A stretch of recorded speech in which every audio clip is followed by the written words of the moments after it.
Hello বন্ধুরা, আজকে দেখো আমি তোমাদের জন্য আরেকটি মজার মাছের রেসিপি নিয়ে হাজির হয়েছি। ডাঁটা, আলু, করলা দিয়ে খল্লা মাছের তরকারি। আর এই খল্লা মাছের তরকারি খেতে হয় বন্ধুরা দুর্দান্ত মজা।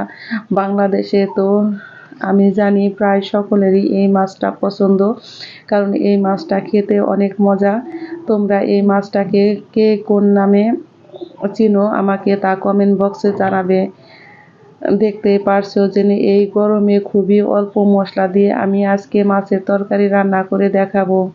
দেখো আমি এখানে নিয়েছি বেশ কিছুটা পরিমাণে খল্লা মাছ। আর খল্লা মাছটাকে কিন্তু আমি নুন, হলুদ, একটু সরিষার তেল, লবণ দিয়ে আমি ভালো করে মেখে নিয়েছি। আর কড়াইতে দিয়েছি সরিষার তেল, আর সরিষার তেল দিয়ে দেখো আমি মাছটা দিয়ে দিয়েছি। এখন মাছটাকে আমি কিন্তু একটু ভালো করে ভেজে নেব। আর এই বন্ধুরা, এই মাছটা দেওয়ার সাথে সাথে কিন্তু তোমরা উল্টাতে যাবে না, কারণ এই মাছটা দেওয়ার সাথে সাথে যদি উল্টাতে যাও তাহলে কিন্তু ভেঙে যাবে। সেই জন্য একটু সময় নিয়ে মাছটাকে আস্তে আস্তে তোমরা উল্টে দিবে, তাহলে দেখবে যে তোমাদের মাছটা ভেঙে যাবে না। আর মাছটা দেখতেও যেমন সুন্দর থাকবে, খেতেও হবে দুর্দান্ত মজার। আর কথা বলতে বলতে বন্ধুরা দেখো আমার এই রান্নার রেসিপি যদি তোমাদের একটু হলেও ভালো লেগে থাকে তাহলে অবশ্যই একটা লাইক করবে, কমেন্ট করবে, শেয়ার করবে, এবং যারা আমার নতুন বন্ধু আছো তারা আমাকে একটা সাবস্ক্রাইব করতে ভুলবে না।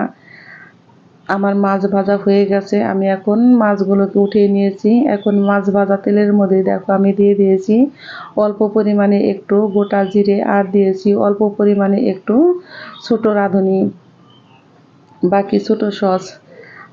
আমার ফোড়নটা রেডি হয়ে গেছে। এখন আমি এর মধ্যে দিয়ে দিয়েছি দেখো বেশ কিছুটা পরিমাণে পেঁয়াজ। আর পেঁয়াজটা দিয়ে কিন্তু আজকে আমি লাল করে ভাজবো না, কারণ পেঁয়াজটা দিয়ে দেখো হালকা করে একটু ভেজে নিব, কারণ এই মাছ রান্না করতে পেঁয়াজটা তোমার বেশি ভাজার দরকার নেই, একটু শুধু ভাজা হলেই হয়ে যাবে। দেখো এখানে আমি নিয়েছি একটা আলু, আর আলুটাকে ধুয়ে আমি জল ঝরিয়ে নিয়েছি। এখন আমি কড়াইতে দিয়ে একটু ভেজে নিব। আর আলুটা দিয়েও দেখো আমি বেশ ভালো করে ভেজে নিব, যাতে নাকি আমার আলুটা মোটামুটি সিদ্ধ হয়ে যায়, সেরকম করে আমি ভেজে নিব। দেখো এখন এর মধ্যে আমি দিয়ে দিব 1 চা চামচ পরিমাণে লবণ। আর লবণটা বন্ধুরা তোমরা একটু বুঝেই দিবে, কে কতটুকু পরিমাণে তরকারি রান্না করবে সেই পরিমাণে তোমরা বন্ধুরা লবণটা দিবে। আর বন্ধুরা আমার শরীরটা অনেক খারাপ, আমার ভয়েস দিতেও অনেক কষ্ট হচ্ছে।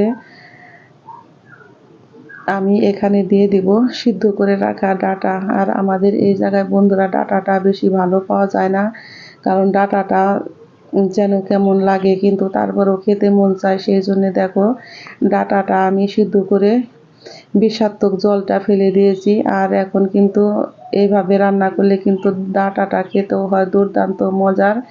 এখন আমি দিয়ে দিচ্ছি অল্প পরিমাণে একটু হলুদের গুঁড়া, একটু মরিচের গুঁড়া, আর একটু ধনিয়ার গুঁড়া।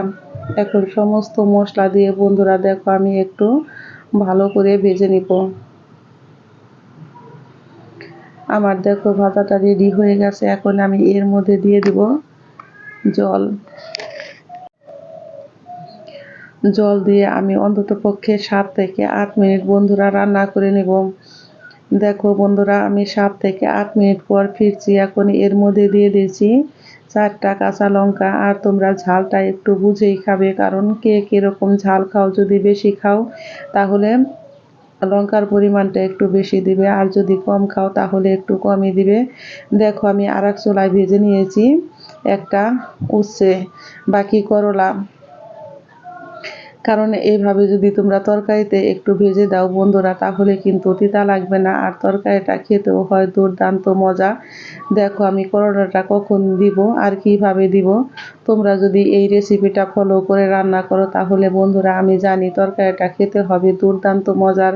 দেখো আমার আলুটা কিন্তু নরম হয়ে গেছে। আমি এখন এর মধ্যে দিয়ে দিব ভেজে রাখা মাছগুলো।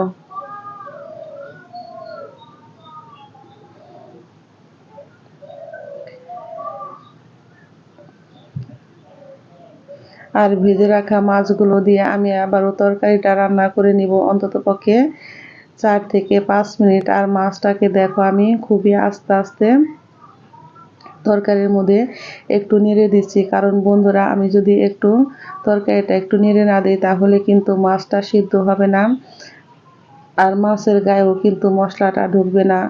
আমি দেখো দিয়ে দিয়েছি এখন ভেজে রাখা উচ্ছে, আর উচ্ছেটা দিয়েও কিন্তু আমি এখন 2 থেকে 3 মিনিট আবারও রান্না করে নিব। আর আমার তরকারিটা কিন্তু একদম রেডি হয়ে গেছে। এখন আমি এর মধ্যে দিয়ে দিব হাফ চা চামচ পরিমাণে জিরার গুঁড়ো। আমি এখন চুলায় থেকে নামিয়ে নিব। দেখো আমার তরকারিটা কত সুন্দর হয়েছে, আর খেতেও হয়েছে দারুণ মজা।